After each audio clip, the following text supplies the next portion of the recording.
Welcome to the Wrestling Gremlins podcast. Well, I guess this is kind of episode 40. I'm Bobby. I'm actually doing a solo show. How's everybody doing tonight?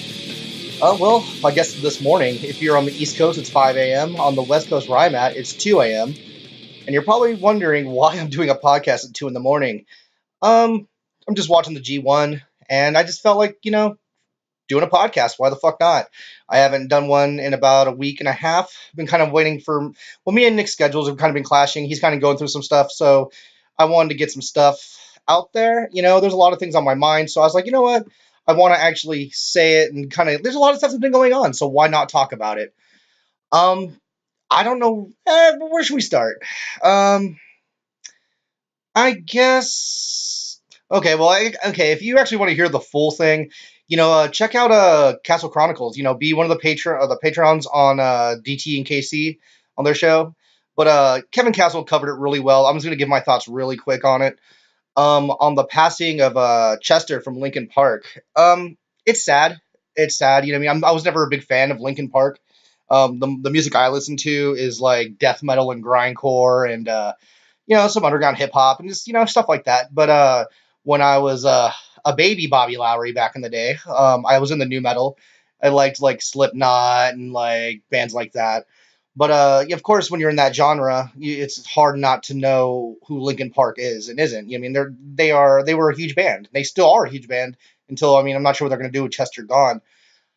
There's a lot of things that go with it. They're saying, oh, Chris Cornell was his best friend. He died on his birthday. He killed himself on his birthday. All these things. That might play a part. I'm not sure if it does or not. I don't know. I'm not him. I never knew him. The one thing that really kind of hit home for me, what Kevin Castle did say, and I'm definitely trying to get his quote properly said, is, if you look at a graveyard, there's a lot of people there who wish they were still around, or people still want them around. And this person decided to take his own life. That really hit home for me because I lost my dad about 2 months ago. And that's kind of why the shows have been kind of not weekly. Like, I battled through depression with that. And yeah, at points where I was sad, but back in the day, not recently, but, sad. Everybody's thought about killing themselves at one point or another, but I have a son. I have a family. I couldn't imagine leaving my world on my own accord, doing that to them. As much as I'm sad and sometimes life hurts, I couldn't imagine doing that. And I wrote something on Facebook a while ago, and I said, it doesn't matter how rich you are or how poor you are. That guy had millions of dollars. I was a homeless kid, in San Jose under a bridge at points in my life. It doesn't matter where you are. Depression sucks. I took medication for fucking depression. It's not fun. I think when it comes down to it, I don't want to say it's selfish or not selfish, but I think it's kind of fucked up. I know life sucks. Life sucks a lot, but you can't just leave your family. My son's my world. I couldn't imagine just like, hey, guess what? I'm not here anymore because I felt like offing myself. So I don't know. That's my 2 cents on it. But rest in peace to Chester. That sucks. I know a lot of my friends, were grieving him, not like crying or going crazy, but like my girlfriend likes that band. She was playing their band all day a couple days ago. And I know a lot of people on Facebook was like, oh, R.I.P. Chester, Linkin Park playing their stuff, I'm like I said, I'm not a huge fan of their music, so I'm not going to hate on it. But that sucks that he died. And so to everybody that does like him, there you go. That's my 2 cents on it. Speaking of things that almost died, Paige, we'll get to that in a minute. Shane McMahon. This is crazy. It doesn't help my fear of flying, but when you're in a little tiny helicopter like that, what can you do? That thing doesn't look like it should be in the air in the first place. So if you haven't heard, Shane took a private helicopter from one point of New York to another to see his son's play or some kind of thing his son was doing. And the pilot had to make a crash landing in the Atlantic Ocean. And I don't know if it's Shane McMahon diving off all those things or if he's just one lucky son of a bitch. Ric Flair's got in a plane accident and, he survived. When people fall from that high, and granted, the helicopter probably isn't as high as a normal airplane, but still, man, when you drop like that, that must be one of the most scary things that someone can face. But yeah, no, he was fine. He didn't even look shaken. I would have been shitting a brick. I I don't know. I can do roller coasters. I don't like doing the drop zone thing. You know, heights aren't really my thing. So, and it's funny too because when I was a kid, you know, kind of I guess going into my own life, you know, my uncle when he was alive, he worked for the Peace Corps, and when I was 9, he took me. Well, he flew me out with my grandma to Latvia, which is in Riga. Or Riga, Latvia. Actually, Riga is in Latvia. Sorry, and they just got their independence from the USSR at that point, or Russia. Like, well, I forget what they were at that point. I was 9. Fuck you. Um, but yeah, I loved it. You know, and we actually had to transfer flights in New York, and I think it was the Hudson. I was like saying, "Oh, well, we should just fly in there. We should like land in there." My grandma's holding on to the seat, with her fucking dear life. She was like, "Shut up! Don't say shit like that," because she was so scared. But we were just making a transfer flight so we can actually get to the next plane to get over there. I think we landed in France, then we got to Riga after that, and then later on in my life, I been to Norway, and then I've been to Maryland twice for the Maryland Death Fest. Been to Florida. It was on the second time back from Maryland that we got all the way across the country. We got to LA to get to LAX to fly to San Jose. And for some reason, I just got really bad anxiety about flying. And ever since then, I got really bad anxiety. And I don't know, just getting stuck in a chair 30,000 feet in the air just doesn't seem right to me anymore. I don't know. Maybe I'm just old. I just turned 31 a couple days ago. And actually, today is now my girlfriend's birthday. So happy birthday to her. I love you, babe.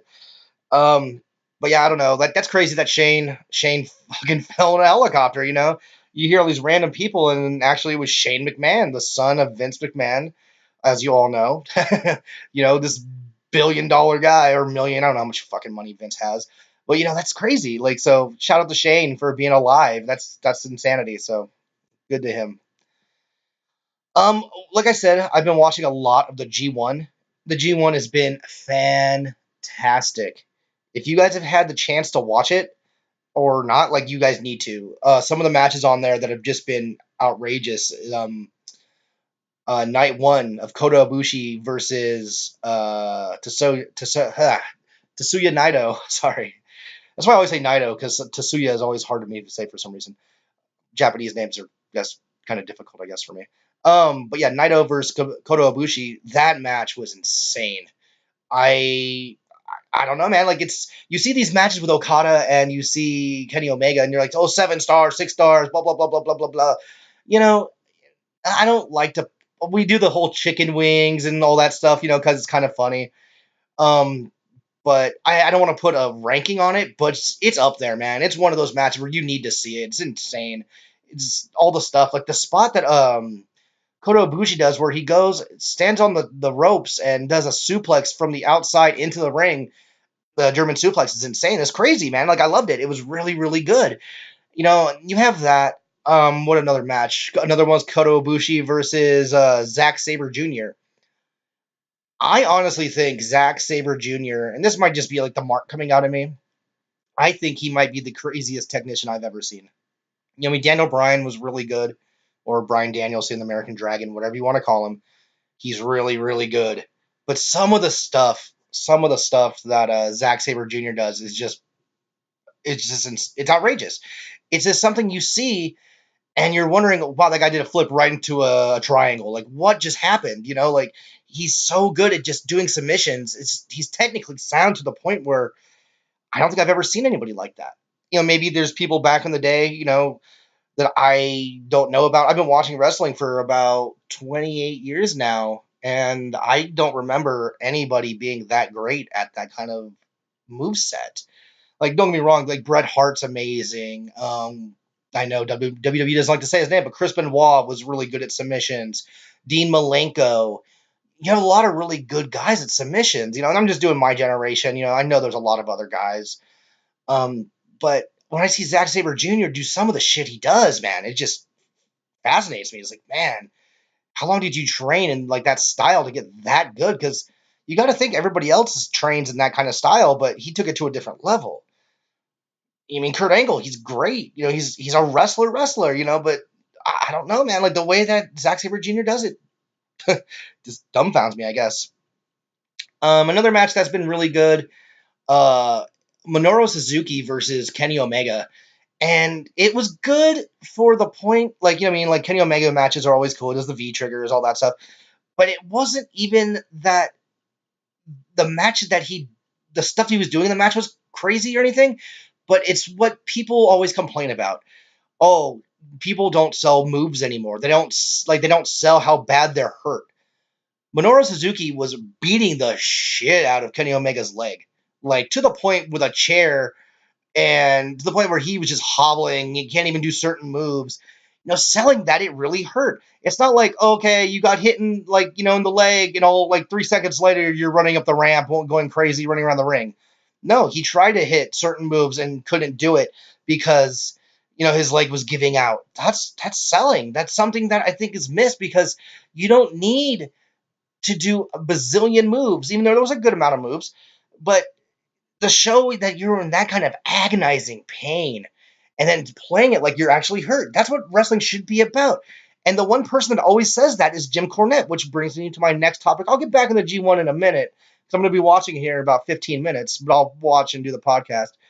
Um, Jim Cornette, he's very much like a shock jock, and it is what it is. Hold on, I'm going to sip this coffee really quick. Yes, I'm drinking coffee at 2:18 in the morning. Whatever. Don't judge me. Jim Cornette is very much like a shock jock. He wants to get your reaction. He wants to get you all riled up. And, for the most part, I don't mind it. I really don't mind it. Like, all the shit with Vince Russo and him. It's like saying he's going to hurt his family. I'm not really about that. Like, that's a little too far. You want to go personal, like, don't go that far, man. Like, talk about, Vince, you're a piece of shit, blah, blah, blah, blah, blah. Whatever, that's fine. But don't bring someone's family into it. But I mean, I'm not trying to be like, how people say snowflake or whatever. But what he said, like he was getting on, after the Minoru Suzuki match with Kenny Omega, he started just blasting on Kenny Omega. And I know he doesn't like him, and that's fine. He can have his personal preference. Some people like Omega, some people don't. I don't understand how you don't, but that's anyone's preference. I mean, there's a lot of people I like as a wrestler that probably other people don't like. I mean, I'm a big fan of Marty Scurll. Marty Scurll is somebody I find entertaining for a lot of different reasons. Like mostly like just the character, the finger breaking thing, like just he's a cool character. But I digress. He was going off on Kenny Omega and actually also Kota Ibushi, going, oh, these guys are killing the business, blah blah blah blah blah. And he got to the point, even Kenny Omega was really cool about it. It's like, hey, I like you, blah blah blah, but could you not tag me in this? It's gonna clog up my Twitter thing, So he was respectful about it. He didn't go talk shit to Jim Cornette. What's the point? He's just gonna keep talking more shit anyway. So the thing that really irritated me is I'm gonna try to like say it how say what he wrote without like fucking it up too bad. He said that Adolf Hitler was a great painter, but it doesn't change the fact that he's a humongous piece of shit. And I guess in all terms he's not comparing him to Adolf Hitler, but still, man, to go that far, even say something like that, it's fucking classless, man. Like, could you imagine, like, if someone said anything about, like, calling you Adolf Hitler or anything, or, like, comparing you to Adolf Hitler? What if you're Jewish, man? That could be really fucking hurtful. Like, I'm not even Jewish, and I mean, I find it offensive. Like, I mean, like, not to say, like, oh, I get offended really easy, because I don't. Like, I pretty much very laid back. I mean, my humor is pretty fucked up, you know what I mean? But, like, I don't know, man. There's a point where it's professional wrestling, man. Why are you going to call someone who's killed fucking hundreds of thousands of people, man? Like, come on. I don't know. Maybe I'm just fucking being sensitive about something that I just think is not right. Whatever. That's him, though, man. That's James Cornette, man. James E. Cornette. And the thing I don't understand is he hates the new style of wrestling. But if he actually probably would have paid attention, he's complaining about like when he fought a fucking blow up doll and he fought an 8-year-old girl, which both those matches were funny, man. And actually, the 8-year-old girl match was actually pretty good. If you watch it, it's actually pretty funny. It wasn't horrible. I've seen matches on WWE that are way worse. But he's complaining about that. But if you would have watched the match with Minoru Suzuki, he probably would have seen that. Wow, he actually selling that his legs hurt. That's what he always complains about. He always complains that, like, oh, they don't sell. It's like, it's, the old guys, the Rock and Roll Express and the Midnight Express, blah, blah, blah. Yeah, it's never going to be the old time, man. I get that. I understand. Wrestling was great back then. I wasn't alive to really watch all that shit, But you mean I've come across it. I mean, and it was cool, but it's a totally different time. You love the old school. That's your shit. I'm not knocking you for liking the shit you were part of. But how are you not getting with the times, man? You're on Twitter. You have a computer. You do a fucking podcast. But you're mad. Like, so everything else in this world could evolve. Everything else can get, new and better. Not even saying wrestling is better. I think it is, but that's my opinion. How are you going to knock wrestling? I mean, there's a lot of things to knock it about, especially the fucking writing of wrestling nowadays. Especially WWE and GFW, the writing is absolutely atrocious. But how are you going to fucking complain when these guys are trying their damnedest and Kenny Omega is like making new fucking house records for Japan? But no, he's killing the business. Him and the Young Bucks killing the business. Whatever. You know what I mean? Jim Cornette, man, I like a lot of your rants, but I think you're out of line on this one. But fuck me, what the fuck do I know? um, let's kind of jump into the whole Paige thing. This clusterfuck. This thing has gotten, I don't know, man. Like I was in a toxic relationship with my ex, and we were both alcoholics. She got into crazier stuff. I mean, which she was in that before, but she got back into it. I haven't heard from her in about a year or two. We were friends before we got together, and I hope she's doing well. I was friends with her after we broke up. I hope she's doing good. But I know what a toxic relation is. Sorry, I'm about to sneeze. I'm trying not to. I know a toxic relationship when I see one. And all the stuff that's happened with Alberto Del Rio talking about, WWE, the big nose, blah, blah, blah, blah, blah, like all this stuff about Triple H, big nose pussy, and the new, like how he's going to fight the New Day and the Usos. Like, dude, that's cool, man. You got the biggest dick in the world, man, because you want to beat up everybody. Dude, stop talking about a company that you're not even in, man. Like, the thing that pissed me off about Alberto Del Rio the most, and it's kind of funny, because, like, when he first left the first time, he was like, oh, WWE, it's racist, blah, blah, blah, fuck that place, it's racist.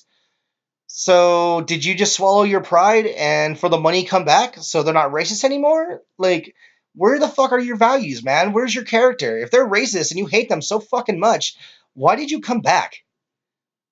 I don't know. I don't hear a lot of people saying that online. They always say, oh, Alberto Del Rio, he never draws money, which is fucking true. Because I never liked Alberto Del Rio. Even before this, I never saw anything in him that was worth a damn. Like, I don't understand it. Him winning the 40-man Royal Rumble, him winning the championship 3 times or how many times he's won it. I've never seen what it was. I get why they're doing it. They're trying to get the next, big Mexican star, since Ray and Eddie aren't there anymore. Eddie passed away. And Ray, went to Lucha Underground and AAA and all those other places. So supposedly he's in talks with GFW of going there, but oh man, I'll get into GFW later. But actually, it's kind of GFW stuff too. I mean, like right now, so Alberto Del Rio and Paige have getting this whole fucking. They're always in the media. If it's Paige's sex tape, which is not her fault, man. I mean, we've all done stupid shit at young ages. You know what I mean? Not like throwing out sex tapes, but some people do that, and that's cool, whatever.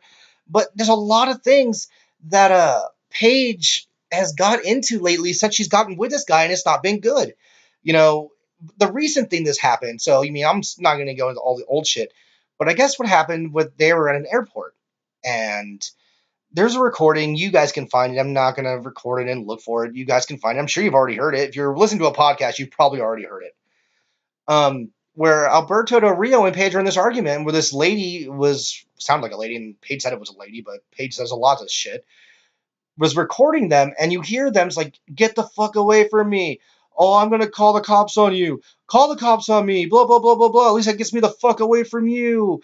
And all this other stuff, all these crazy things that are going on. And Alberto's like, oh, check her. She has the coke in the bag. Like, what? What are you doing? And then to the point, I guess Alberto got a beer thrown on him, and Paige made some wacky ass story. And then she came out, they're like, oh, she was the one who did it. GFW suspended Alberto Del Rio. But you know what? I totally agree with Don Tony on something. It's like, well, you suspend him when you have no shows coming up. What they're trying to do there is just save face. They're saying, you know what? We're going to try to do something, knowing all fucking good and well there's nothing coming up. So by the time, which I guess now it's all cleared up, so I'm assuming his suspension's over, because now they flipped it where they're doing the domestic violence like assault investigation on him. They flipped it now where they're looking at her, where she admitted it was her. So where this puts Paige, who's a young, talented woman, where she could have made a lot more money in WWE, to the point now she's probably like, if I'm WWE, I cut bait, dude. I would fire her. I mean, I was a big fan of Paige, and I hope she gets her life, turned around, because Alberto Del Rio and her are not what it should be, man. They should not be together. I hate they shit on anyone's happiness, but it doesn't sound like happiness. It sounds like drugs and alcohol and just lost, man. She sounds like she's fucking lost. And the point that her brother is like saying that they have 6 months of, evidence of him beating her. Like, what the fuck? If someone was like beating on my sister, does he know I'd be over that shit? I don't know, man. Like, you can't just let that happen. But they're in England, and I don't know. It's a total fucking shit show, man. And I pray for Paige, because sometimes this shit gets really ugly. I mean, domestic violence things get really bad sometimes, to the point that someone can die. What if Alberto gets super drunk one time and hits her wrong, or, chokes her out, or I'm not going to say it's going to be like a Chris Benoit situation, but, maybe something bad happens. Or what if he's drunk and they're in a car, or, who knows, man? Like, we don't know what the next fucking tabloid thing is going to be with them, because it's always something new. It's always fucked up, but we don't know what it is. We'll figure out what it is sooner or later, but it sounds like they're still together. And it sounds like what it seems like it's Alberto Del Rio is going to get back and reinstated. GFW, I've tried to watch it lately, and there's a few good parts and a few bad parts. Like, low key as a wrestler, I don't know him personally, but I've heard a lot of stories from other podcasts, and I know Don Tony has said some shit about him, and like, and I've always heard like he's kind of a piece of shit as a person, but as a wrestler, he's really good. And like him, I would say Sanjay. Also, I know it's stupid, but the everything that Joseph Park has been doing lately. Now he's with Grado doing this find him a wife thing, so he can stay in the country or be deported. I think that's kind of funny. EC3, Eli Drake. That's all I can really say that I really. Oh yeah, Rosemary. Ali and Braxton Sutter are all right. I mean, besides that, though, man, I don't see much good about GFW. And the news coming out now is they're taking all the profit for all the merchandise, which is kind of bullshit. So their merch that they wear and why they're able to sell it is because the person's like, if you put like my name on a shirt in a GFW thing, no one's gonna buy it because I'm not a wrestler for GFW. I don't know if anyone would buy a shirt. I don't think my family would even buy a shirt of me on it. Uh, But the wrestlers are the ones who make you want to buy those shirts, and WWE always gives a percentage to their guys, and that's good. They should. That's what if you look in the indies, they get all the profits because it's their fucking shit. So they're taking all the profits away from the wrestlers for their merchandise, which I think is fucked up. Hold on, really quick. I need to do one thing. Don't mind me. I'm actually turning on the New Japan Pro Wrestling right now. I'm trying to find the English version. Let me find you really quick. Okay, sorry about this, guys. Just technical, well, not technical difficulties. I'm just doing something. Come on, click over. Okay, there we go. Sorry about that. All right. But yeah, now also back to GFW, they're not only taking away the merchandise, they say they want some of their indie money. What? Like, so you're not only taking their money for their shirts and the merchandise they bring to you, but now you're also taking away money that they're going out on their own and taking. Because dude, GFW is not paying people a whole shitload of money. You mean like in Ring of Honor? That's why I like Ring of Honor, man. For one, their matches are amazing, and they give you contracts where you can go overseas and wrestle, or you can like say the Young Bucks or Marty Scurll, they can go fight for Pro Wrestling Guerrilla. They can go do those things, and they're not taking any money away from them. They're just happy that they're with them because they're trying to build their company and they're treating their guys good. GFW seems like a fucking shit show. And I'm not going to say they're going to go out of business and blah blah blah because they've been around. They're fighting, and Jeff Jarrett keeps fucking finding it, keeps finding the way to keep them afloat, even though he sucks. Why not, man? Who the fuck am I to say that they're not going to survive for a lot longer because they keep doing it, they keep beating the odds. Speaking of Ring of Honor, see how I'm kind of like trying to tie things together pretty good. um, Indie wrestlers, man, especially Ring of Honor, they're losing a lot of guys to NXT, man. Like, and I know this is not a new story or anything, but sorry, coffee. Um, I know it's not a new story, but if you look now, Bobby Fish made his debut. Okay, let's start there. Bobby Fish. And that's not even saying like all the other people that came from Ring of Honor. So I mean, Seth Rollins, Kevin Owens, Sami Zayn, a bunch of people. But now, here's a spoiler alert. If you don't want to hear it, fast forward like maybe 5 seconds. Kyle O'Reilly is now in NXT. I have now heard things about Donovan Dijak, who's actually a pretty cool dude. He he is now going to be heading over to NXT. Leo Rush is going to be heading over to NXT. I know he left Ring of Honor. He's done like CZW and a few other things, but he's going over there. And the speculation, which I thought would be the case for a very long time, is Adam Cole, baby. Adam Cole is going to be at the Brooklyn show in for NXT for Takeover, which is great. Fuck yeah, dude! Like I'm all about that. I'm all about Adam Cole doing that because I'm a big fan of Adam Cole. So not seeing him anywhere else, it's like okay, so where the fuck's Adam Cole? So I could see him being a game changer. Just because, if you have people like Bobby Roode, some people love him, some people just like him for those theme song, but Bobby Roode's a good wrestler. So if you have him, you have Drew McIntyre, you have Kyle O'Reilly, Bobby Fish, Adam Cole. You're taking all the good parts from all these other, companies. You're taking some of the best from Ring of Honor. You're taking some of the best from now Global Force. You're doing okay. Say not Kenta. What's his name? Fucking goddamn. I can't think of his name right now. You know who I'm talking about. He used to be Kenta. He used to be from New Japan. So like you have all these wrestlers getting taken. You're taking all these pieces.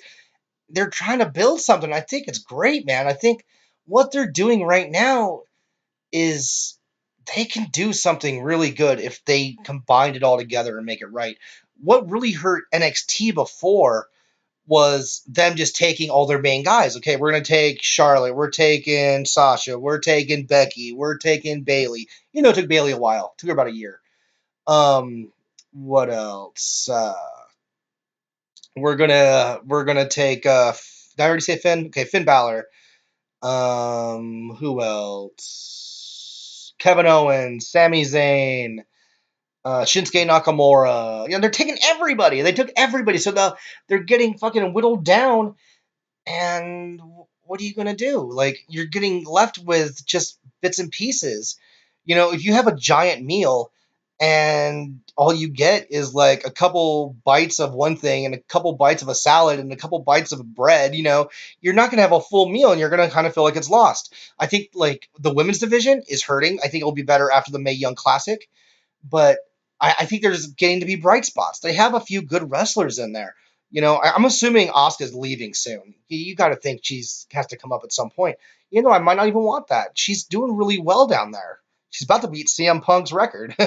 She's done really well, and they booked her well. Maybe that chick from Japan that does that crazy elbow drop. I don't know her name, but I've seen the elbow drop. It's fucking vicious. It's really cool. It looks like she almost falls on the back of her head when she does it, but it's nuts. So maybe she'll be the one that beats her. I'm assuming it's going to be Ember Moon at a Takeover, which I'm not impressed with Ember Moon. I'm sorry, I'm just not impressed with her. She does that really cool stunner, and that's about it for me. I mean, I've said this before. Maybe I'm wrong. Maybe everybody loves her. I just when I see her, I'm more impressed with Nikki Cross. Like just because she brawls and she can take a beating, she's crazy. She has a character. I think the character they gave Ember Moon is not really who she is. I don't think she does the character well. Is she a vampire? Is she just a chick that wears red fucking contacts? And I don't know. I don't know who she is. I don't know her character. But she doesn't seem like the person I thought she was going to be. And I don't really know who she is. She just does. I know she trained at Booker T school, right? And she does that stunner, the eclipse, as they call it. Let's get into some WWE stuff now. I'm just gonna do this really quick because I just think it's cool. Gold Dust. A lot of people are shitting on Gold Dust's thing because the fans aren't really into it and blah blah blah blah blah. I don't know, man. I think if they do the booking properly, which so far they're not. I'll say that they're not doing the booking properly. I think this Gold Dust thing could be really really cool. I really think it could be. Um, I look at Goldust. I remember him as a kid. Not a kid, yeah, teen. Yeah, I guess a kid. Early years, I guess, probably like 11. He was a weird character, and now they're doing the whole sitting in the chair, doing the vignettes like that. I thought the thing with the cameraman was great. I thought that was cool, but that's me. I don't know. I think there's a lot of mileage that can go with this Goldust character. I don't know if they're going to do it because he's probably still going to be in the bottom card, but still, I think it's cool. Going to last week's Raw, 'cause I know Raw and SmackDown have been pretty bad, and I've heard people say they're going to stop watching wrestling and all this other stuff. People who love wrestling don't stop watching wrestling. I've been watching it now for 28 years. And dude, there's been some times, especially Duke the Dumpster, and Sebastian Booger and all these guys, dude, when it's all goofy, the Goon, when it's all really bad characters, man, it was super bad, But then there's bright spots later, and then the Attitude Era, and there wasn't always great in the Attitude Era. It was better writing, and that made you entertained. Everybody had something going on. It wasn't like throw this guy and this guy. They all had a story going together. It was cool. There's always bright spots in wrestling. You just gotta look for it. Yeah, there's a lot of garbage, but it's cool, man. There's stuff you can find, and I think what they're doing with Braun and Roman, which I'll get into, and Joe and Brock is cool. I'll get into that in a minute, but I want to talk about the Shield. There is a supposed Shield reunion, and I don't understand it because okay, let's talk about it really quick. You have the Miz and the Miz Taraj, horrible name, which is Bo Dallas and Curtis Axel. I like what they're doing together. I think the name needs to be changed, but if you're going to have the Shield come back, are you really going to waste it on them? And also, it isn't the fucking Shield unless Roman Reigns is in it. It's just Seth Rollins and Dean Ambrose. Okay, after the Shield broke up, how many times did Dean Ambrose and Roman Reigns team up? They never said it was a Shield reunion. And by the way, the promo that Dean and Seth had this week, where Seth's like, "I'm sorry. It's the first time I've said I'm sorry. If this hit me with a chair, if that's what needs you, if that's what you need, just do it. Hit me, hit me. What are you waiting for? Hit me." That was cool, man. You can feel the emotion in that. That was a good promo. Sometimes Seth can just drag on, and especially with Dean. Dean can just talk about nothing, and it's just like, God damn it, why are you still talking? The Miz, I like listening to the Miz talk. He's funny. But I don't find seeing one of those guys with another one, the Shield reuniting. No, it's just a tag team match with some guys in the Shield in it. You need Roman to really have it to be a real Shield reunion, and they've done that once. If you remember, it was Roman, Dean, and Seth, and I'm trying to think who they fought. Was it the Wyatts? I don't remember. Sorry. But, this is when Seth was a bad guy, and he was like, I guess I'll be with them, blah, blah, blah, blah, blah. He was really, didn't want to be part of it. He wouldn't tag in, and I think he finally did, and I forget how it went down. But they've been in a match before. If you're really going to make a Shield reunion, though, and actually have them wanting to be on the team, that'd be something cool. But would you really waste it on the Miztourage? Who would take that seriously? I love Bo Dallas, man. I like Curtis Axel, man. I like them. They're really good, but they're kind of like the Jinder Mahal thing, and I guess they made him a champion. but they've been jobbers for so goddamn long. Do you really see them being a viable threat to the Shield? The team that went rush out with everybody. They destroyed everything in their way. And the Miztourage is going to beat them? No. The one group I think that could do it, I know it's going to sound like every fucking indie mark, but if you had either AJ and the club or Finn Balor and the club, all like versus those two or those three versus the other three, that's something. Because you have a tag team who's won the belts before, you have a tag team who's done it all over the world, and you have a team that works really well together. And then you have Finn Balor or you have AJ Styles, who are just great on their own. You put them together, that actually makes for a card I'd like to see. I can't think of another three-person group in WWE you can kind of put together that would make me really give a shit about that. I don't know. Maybe if you put the Wyatts back together, because that was a really good feud at one point. Um, I'm trying to think if there was anybody else right now that you can really make that work with.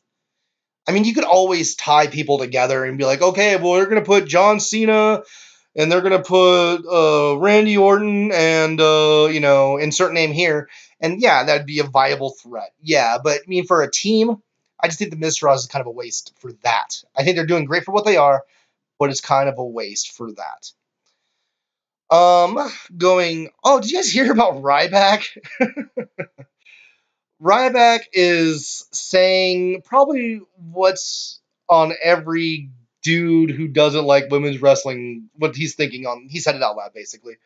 He said, women should be using their assets more. Basically, shake your ass out there, man. Blah blah blah blah blah. Come on, kind of. You're already wearing hardly anything. Kind of look more sexual. And there's a point to be made with that. I'm not saying that it's valid. I'm not saying I agree with it, but I understand what he's saying. If you have, say, Eva Marie right there, prime example. She couldn't wrestle for shit. What could get her over? Look at Sable. Sable could not wrestle for shit. Her sexuality got her over. Trish Stratus, when she first started, her sexuality got her over, but then she became a good wrestler. So there is people you can do that with. I'm not saying that works for everybody. I don't think you need to do that with Sasha. I definitely don't think you need to do that with Bayley. Bayley is not a sexual character. Bayley is for the little kids out there. She's a great wrestler. You don't need to do that with her. But if say Lana would be a good person to do that with. I'm hesitant to say Alicia Fox because I don't think she's the worst, but I definitely don't think she's the best. I mean, she's decent enough. Summer Rae, I don't think she's hot, but that's somebody who can probably try to play that sexuality card. Who else? I don't know, but you get the point. There's people where that could work. You use it as a gimmick. Okay, look at Oksana. I mean, she was the drizzling shit. She fucking sucked. But she was doing the whole crawling, She was trying to use that sexuality. And that's before the women's revolution or whatever they're trying to call it. But, there's a place for everything. Professional wrestling can be everything. Why does it need to be all great wrestlers? Why does it need to be all 7-star matches? No, I think, there's a place for everything. I think Joey Numbers said that too. That wrestling is everything. Can be anything, and I agree with him. It's fucking true. You can have a little bit of everything. Because why do you want? Okay, would you want all submission matches? That'd be cool. Yeah, but whatever. But that'd be boring. Okay, I was watching the G1 last night. A lot of the G1 is a lot of hard hitting stuff. But the beginning of it was a tag team match between Chase Owens and Tama Tonga versus the Tokyo Pimp, Takahashi, and Kenny Omega. And they were playing around like, we're all Bullet Club, ha ha ha, what do I do this? You go here, blah, blah, blah, blah, blah. And they didn't want to touch each other. It was a joke. Everybody was laughing at it. It was really funny. And then all of a sudden, when Omega got in there, Tama Tonga was playing around like he wasn't going to hit him. And then he took him to the ground and started hurting him because he knew he had a G1 match the next night with him. So it was like a plan. He was going to go attack his leg because his leg was hurting. So, it was funny, but then it made a story. It doesn't need to be all one way. So why do they all have to be great professional wrestlers? I think I'm happy that they are. You want to see great matches with them in it. You want to see great women's matches. But I don't think every single one should have to be that. I think there should be a place for everybody and what they can do and their skill set.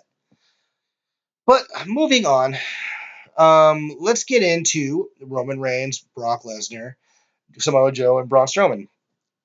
If you guys seen the whole thing, like, I know every other podcast has said it, man, but Roman Reigns and Samoa Joe, they both lost at what the fuck was the pay per view? God, see, there's so many pay per views that I can't remember sometimes. You've heard me on other episodes where I kind of mess up what the pot or what the pay per view is called.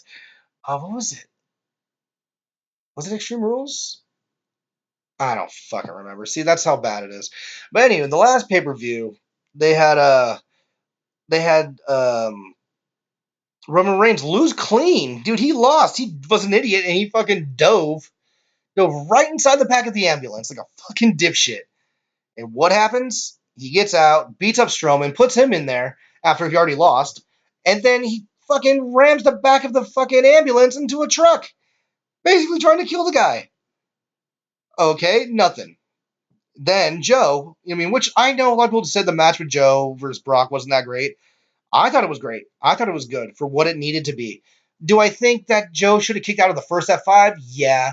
But the spot they did it with, where we had the coquina clutch locked in, and then he put it the F5, the transition to that was pretty cool. It's kind of, you can kind of see it when it was going down, but at least it wasn't like, I'm suplexing you, get up, I'm putting you in F5, you're dead. Like, no, at least there was kind of a reason for it. So I'm not too pissed off. I'm not too mad about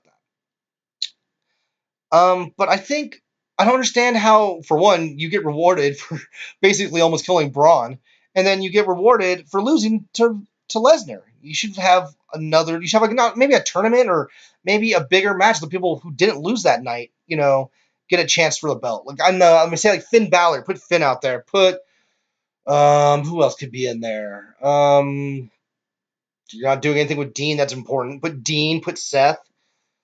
And for the wild card, but maybe Big Kaz, maybe put the Drifter, put put Big Show. Do like a 6-man match, elimination. Maybe in a do like elimination chamber, but not like just have like in a cage. I don't do something special. Do something different. I'm so tired of the same old shit. Do something different. But no, it was going to be Brock or Joe versus Roman. And everybody knew that Braun was going to come out. Braun comes out and kills them both. And now we're going to find out next week what happens. I'm assuming it's going to be a fatal 4-way, or maybe just elimination, or just single elimination, and Brock or somebody steals a win. I'd like to see Joe get the belt, just because it's someone different. I think Braun should win it at some point, but I think it's a little too early for him. I think he should still just be killing people. I think Braun is the coolest character. Well, I think Joe's the coolest character right now, but I think Braun is the funnest to watch because he's just, I'm not finished with you. Like he just fucking kills people. I think it's the greatest. So I think that match should be pretty interesting. I think going into SummerSlam, you want to make some money, put those 4 in one big match. I don't know. We'll see. We'll see where it goes. I mean, that's what I love about professional wrestling is when it's unpredictable. Because you don't know who's going to win that. There's a lot of talks of saying Brock going to UFC. I don't know if that's really going to be the case, but that's a possibility. That could happen. I think there's a 1-year ban, so when he starts doing the drug testing thing, he has to wait a year. So do I think it's going to happen now? And do I think it's really going to happen? No, I don't. I think he's going to be threatening it because his contract comes up at the end of at SummerSlam 34. I think that's when his contract ends. And I think he wants to make it like a threat, like, oh, I'm going to leave, and then WWE gives him more money. Like he really needs more fucking money. He makes the most, and he's there the least amount of time. I don't get it. One thing I wanted to talk about too is CM Punk. There's this rumor that WWE really wants CM Punk back. The longer this goes on, the more I don't think it's going to happen. It's been a few years now that CM Punk is gone. And I don't know, man. Like, they always say never. I just don't see it happening. I think he's so jaded and he's just so fucking spiteful for what they did to him. And I don't blame him, like, yeah, I'm going to send you your firing papers on your wedding day. They say it's it's a coincidence. Bullshit. They don't play shit like that. Vince is way smarter than that. He knows he can do the next day mail knowing when the fuck is going to happen. It's not hard to figure out. So that's one thing, whatever. We'll get into that if it ever happens. And then, yeah, man, fuck. I guess, do you guys want to do predictions? I mean, I like to do predictions with Nick because him and Amanda are the champions. But Nick's doing his own thing, and let's do some predictions for Battleground that's coming up this Sunday. Let me pull up the card. So right now, the first thing they have is where is it?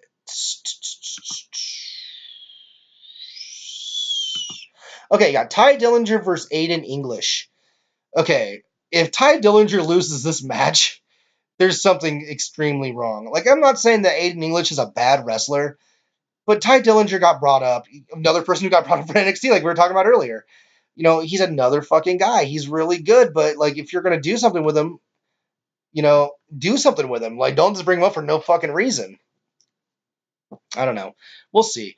But I'm my pick for that for Aiden English versus Ty Dillinger. I'm going Ty Dillinger. After that, you have the Breeze Dongo prepare to close the case at WWE Battleground. I'm reading off the list. Sorry. And I've heard a few rumors. Some people say it's going to be Luke Harper and Eric Rowan, reforming and being a tag team. I guess that's better than not being on TV. So I wouldn't be opposed to that. I heard one thing saying it's going to be Sanity, but I don't see that happening. I really don't. Just for the sheer fact, I love the Fashion Police. I think they're hilarious. I think they're probably the greatest thing on SmackDown right now. As much as I love, Nakamura and AJ and Kevin Owens, all those guys. I don't know. I just don't see it. I think it's gonna. I don't think you're gonna waste it on Breeze Dongo. I don't think you're bringing up Sanity for that. I mean, I could be wrong, but I think they're going for the NXT titles at Takeover. That's what it looks like for me. But I'm gonna say it's probably gonna be Luke Harper and Eric Rowan. We'll see. I mean, it should be fun either way. I think it's been anything that the Fashion Police have done has been pretty funny. Sami Zayn versus Mike Kanellis. God, I said this on the podcast a couple days ago, and I think it's funny. I'm not sure if I said it on the one that got deleted on accident. Well, not deleted; it's never recorded. Me and Nick, it's like how Wrestling Soup, you have Mish who hates Maria and Joey who really does not like Mike Bennett. I like both of them. I don't know, but I for me, I like to see Mike Kanellis or Mike Bennett versus Sami Zayn. That's a kind of a Ring of Honor thing, even though they probably never got to face each other there. But it's kind of cool, it's more Ring of Honor people together. I'm gonna pick as much as I think Sami Zayn should win, but I don't think he's going to. Unless they want to drag this on, I think Mike Kanellis is gonna win. I think you got to start building him. He's only gonna have his second match, so why have him lose? Yeah, my opinion. All right, next you have the five-way elimination match with Charlotte, Becky, Natalia, Tamina, and Lana. God damn it. Why? Why is Lana in this? She lost in, 14 seconds or something the last time they fought her and Naomi? This is fucking horrible. If you're building a match, I've heard someone say, maybe a triple threat between Charlotte and Becky and Naomi at SummerSlam. That would be really cool. But I think Charlotte's going to win this. You need a match that actually matters. Lana's not going to matter. No one's going to care about Tamina, even though they're basically related now because of the marriage of the Usos and Naomi. But whatever, who cares? Natalia would be cool, because I think, dude, they need to give Natalia the belt sooner or later. I don't think it's going to happen anytime soon, but I think they should at some point. Um, it's either going to be Becky and Charlotte, and Becky lost already, or not Becky, but Charlotte lost on SmackDown. So I see Charlotte winning this, and I see her facing Naomi at SummerSlam. The next match should be the match tonight. I'm assuming this is going to be the one that's, well, yeah. I mean, there's going to be a few other things that are really cool about the pay per view, even though this card's kind of lackluster. It's going to be AJ Styles versus Kevin Owens. Being AJ just won it on a house show in MSG, and I think they're building. I honestly, dude, I know people want to wait for WrestleMania, but I think it's going to be Nakamura versus AJ Styles at SummerSlam for the U.S. title. I think that's what's going to happen.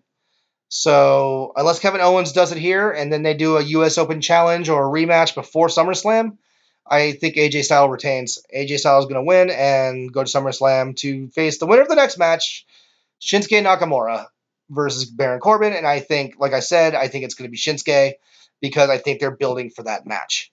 And dude, Baron has the fucking the briefcase. Who cares? Who gives a shit? He can lose all the matches. That's what Vince likes to do anyway. You're the Money in the Bank holder. Who gives a fuck? So I think the winner of this match will be Shinsuke. I don't think it hurts Baron at all because he's going to win the championship sooner or later. And I wouldn't be surprised. Have they done the India tour yet? No, probably not.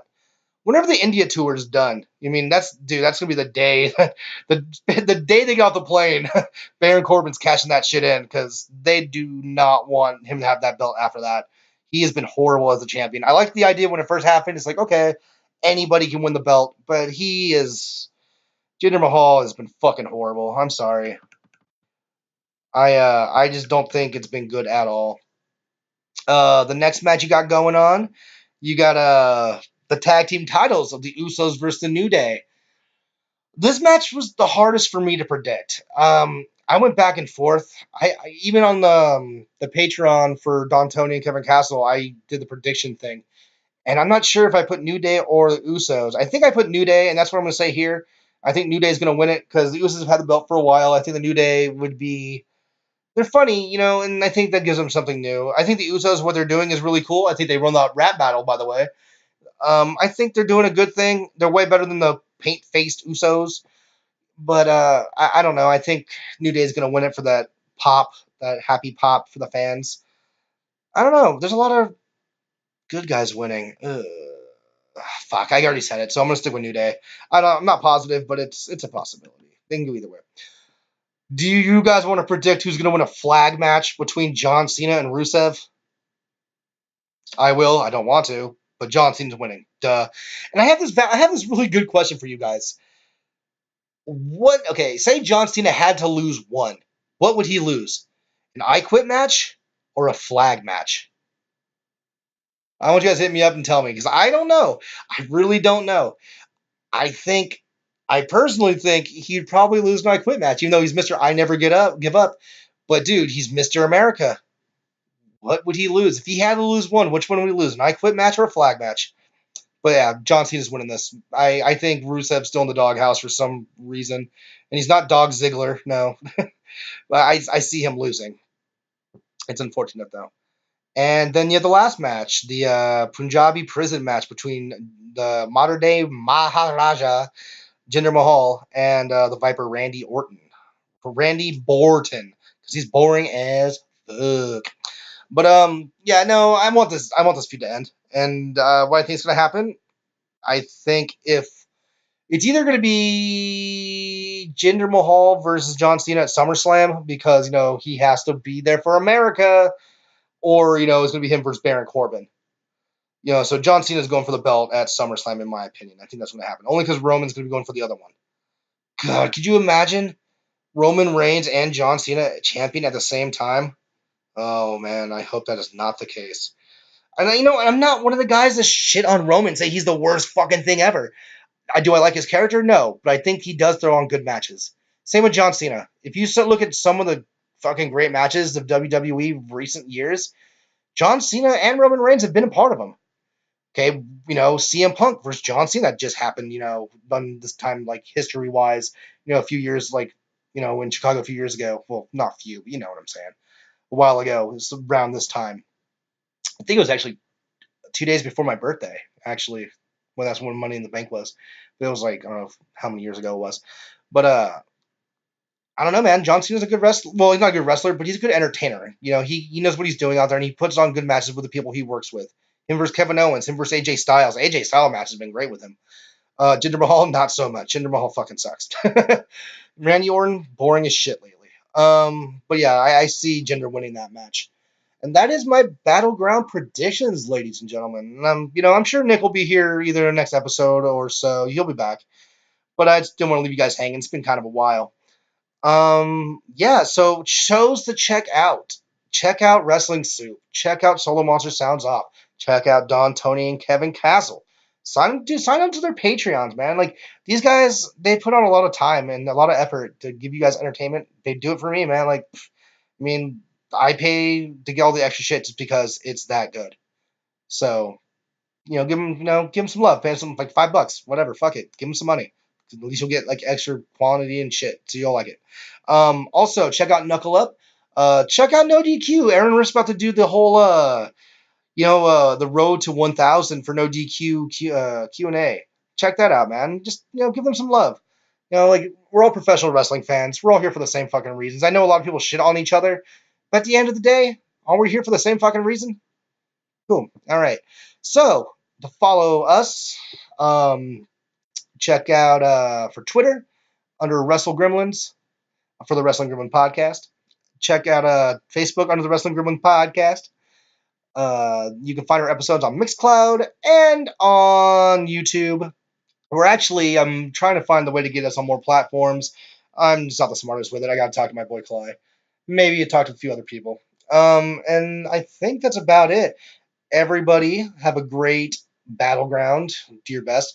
You guys should watch the G1. Check it out. It's amazing. You know what I mean? If you got $10 to spend on the network and you want to see better wrestling, and I'm not trying to be an asshole and be that mark, whatever, but dude, it is better wrestling.